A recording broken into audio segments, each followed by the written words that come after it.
Kombes Pol Budi Hardy Susianto diduga punya peran dalam kasus tewasnya Brigadir J di rumah dinas Irjen Verdi Sambo.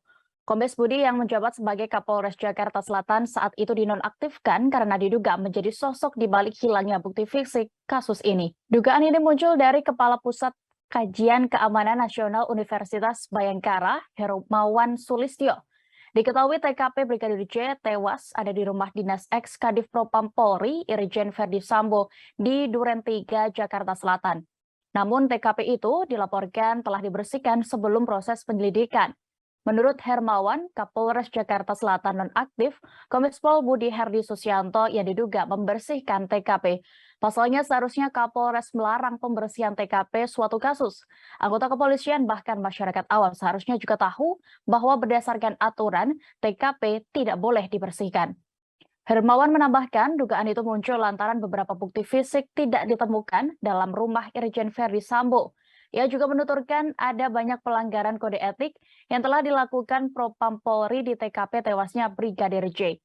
Saat ini sudah hampir 1 bulan kasus tewasnya Brigadir J, namun belum juga menemui titik terang. Sebelumnya, Kombes Budi Hardy Susianto telah dinonaktifkan dari jabatannya terhitung sejak Rabu 20 Juli 2022.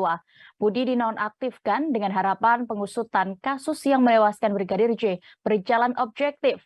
Penonaktifan Budi merupakan satu permintaan dari keluarga Brigadir J.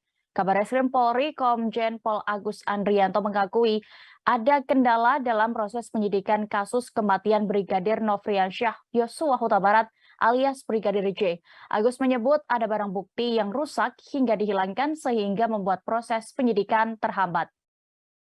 Berikut Tribuners kami tampilkan keterangan dari Kapolri Jenderal Listio Sigit Prabowo selengkapnya.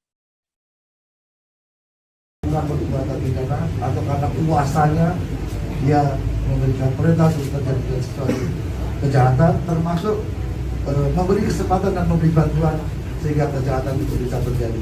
Ini akan menjadi landasan kita di dalam melakukan proses penyidikan yang kita lakukan, termasuk kami dari tim sus karena di sana sebagai Kabarreskrim dan juga masuk bagian dari tim sus juga mendapatkan surat dari penyidik untuk melakukan evaluasi terhadap penanganan laporan.